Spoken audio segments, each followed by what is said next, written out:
Hey, what's going on, world? It's your nutrition and wellness guy, me, Chef D. And have you noticed it's like an extra inch on each side? Like this smile is like smiling.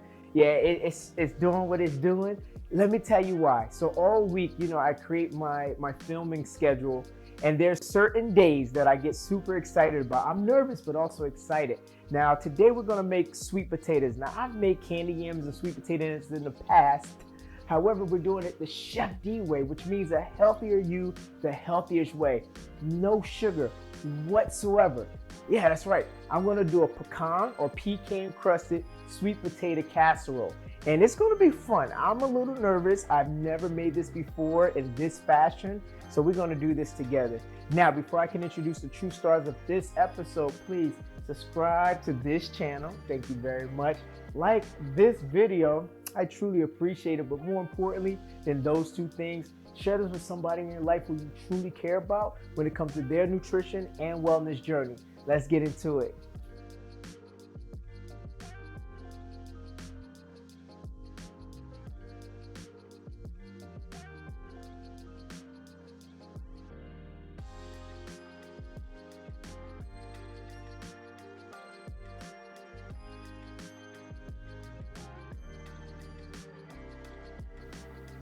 All right, so off the bat, we have sweet potatoes, not a yam. These are sweet potatoes.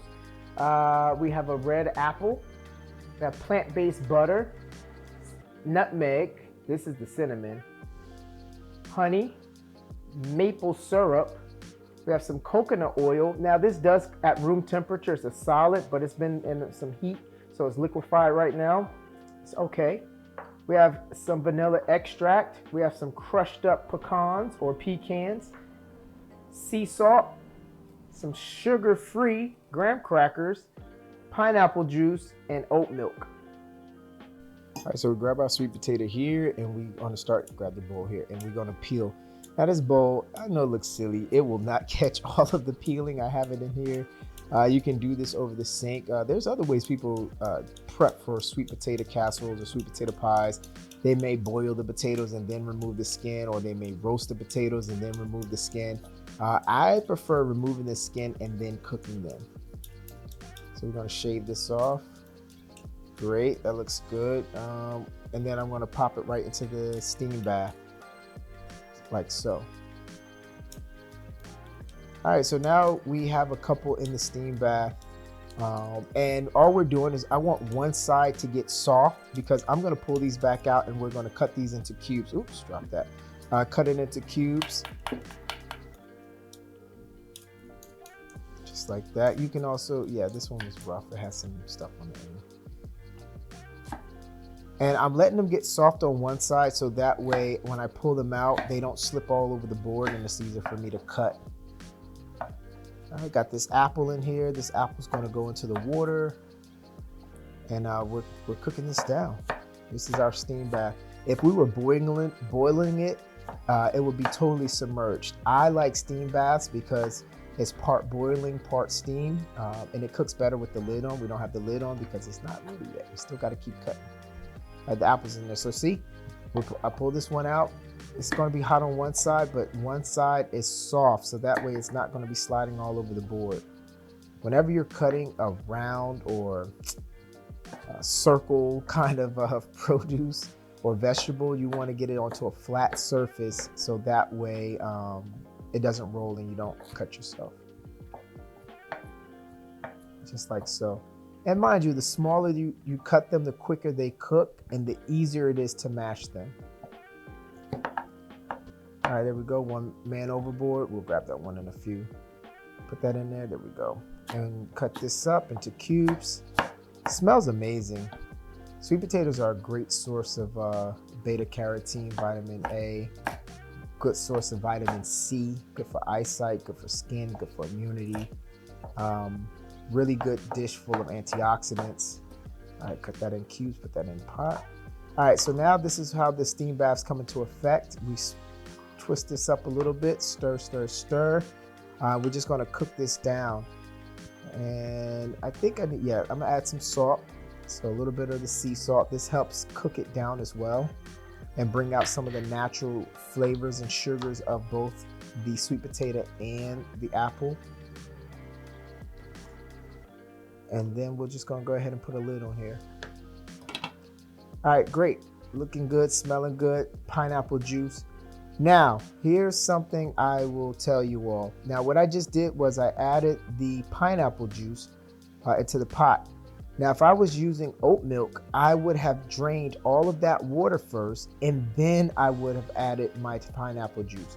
When you keep the water in there, it's, you know, it's gonna be too liquidy with the oat milk. So you just have to leave the oat milk out if you're gonna keep the water. We did the graham crackers in there. You see I chopped it down, and now we're adding the pecans and we're crushing that up a little bit. This is not gonna go inside the pot. This is gonna go on top. This is our crumble. Now, mind you, I just grabbed this little hoodicky here. I don't even know. Use whatever you need to use. All right, we're gonna add a little cinnamon in there and a little cinnamon in the pot. Oh, this smells so good, y'all. I wish you could smell this. And a little bit of nutmeg in our crumble and a little nutmeg in the pot. Beautiful. All right, we're gonna twist this up a little bit more. Stir this up. Oh, you could smell the cinnamon. You could smell the nutmeg. You could smell that pineapple juice. This is a good bath. Good bath. And it's starting to get soft. Wow, this looks great. All right, so now this is definitely soft enough to add some of the ingredients and also start to get the mashing going. Now, if you were using oat milk, you would be removing half of this liquid before. If you're not going to use oat milk, then just do exactly what you see. And I'm just going to mash and mash, and I'm going to take my time. You can put it in a food processor. You can put it in a NutriBullet, but this is how I like to do it. See, that didn't take that long. And at the same time, it's still cooking down. The heat is really low because if it was high, it would start blowing bubbles or, you know, blowing kisses and it'll start splattering because of the potato. So I keep the heat low. All right, great. Now let's add some vanilla extract.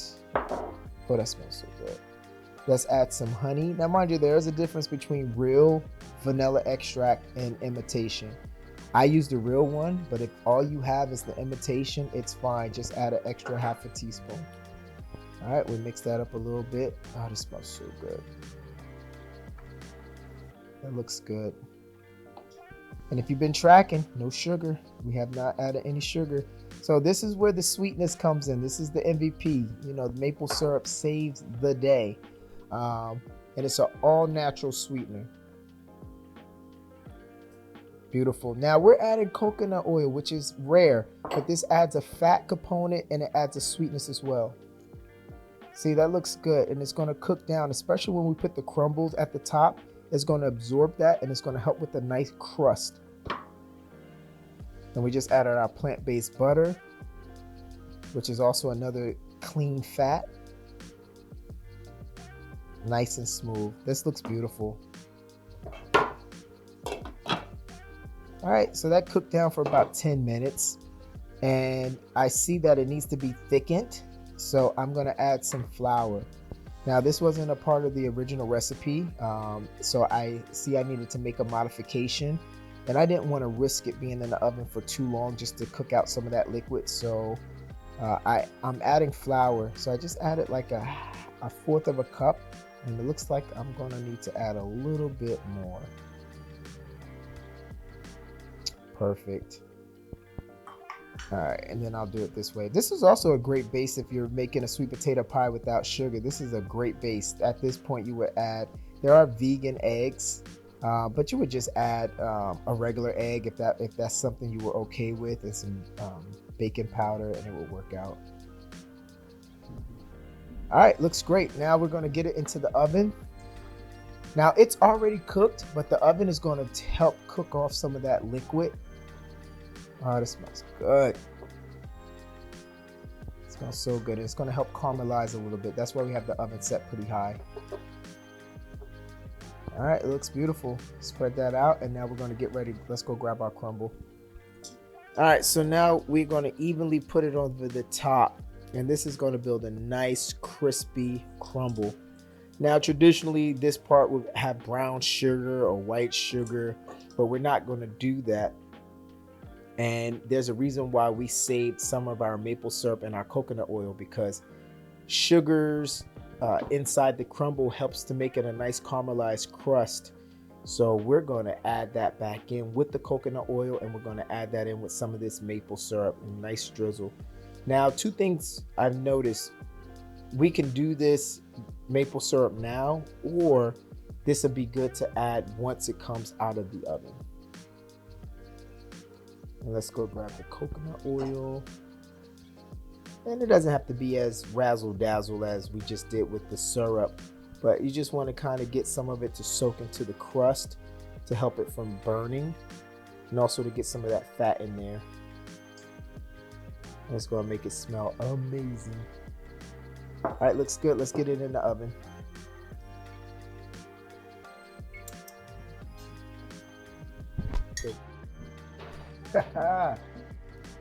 If you knew how this smelled, you would have brought something bigger. So don't look at my plate, my little plate.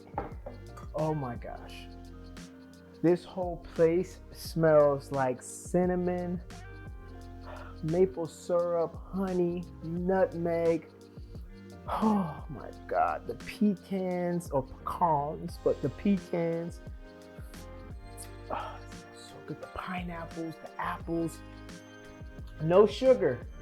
We did this without sugar. Oh my God, this crust. Now mind you, it would need to set a little longer so that way it can thicken a little more, but it works for me. The crust is crusting. The crust is crusting. It got the assignment right. This is amazing. All right, let me put this right here. All right, let's go. So one other thing to address, we did not use the oat milk. Reason being, I made a boo-boo. So when I was cooking down, so as you notice, I do a steam bath for most of my stuff. I don't usually boil. There's a steam bath, so there's usually some of it submerged in water. The other half is from the steam that's, circulating in the pot with the lid on. So what I was supposed to do, and maybe you can learn from my mistake, is take that liquid out. So once you do the sweet potatoes and the apples, cook it down, and then once it gets soft, pour out the liquid. So make sure you only have the salt in there. Pour out the liquid, bring it back, and then add pineapple juice and all that other fun stuff. And that's when your oat milk will come in. And it'll be the same ratio, because that was about a cup worth of water. So you would just be using a cup worth of oat milk, and it'll be even creamier. And as you can see, we added flour because it was just too, there was no real binding. We didn't use eggs, or we didn't use dairy or any of that other stuff that usually would help bind it. So we needed some flour, but we made it work. Let's see. And I was doing all that talking because I needed it to cool down. Let's see how I did that.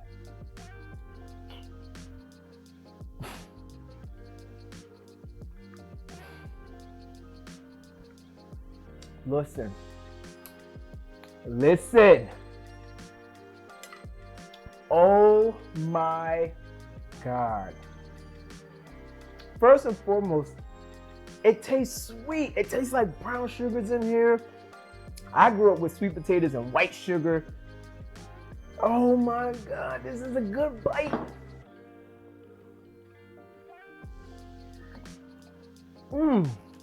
It tastes like sweet potato pie batter, like a rich yet clean batter. All right, enough is enough. Remember, you heard it here first. Health is wealth, and I'm just here to make sure you're getting paid. Until next time, yum on. Oh my God.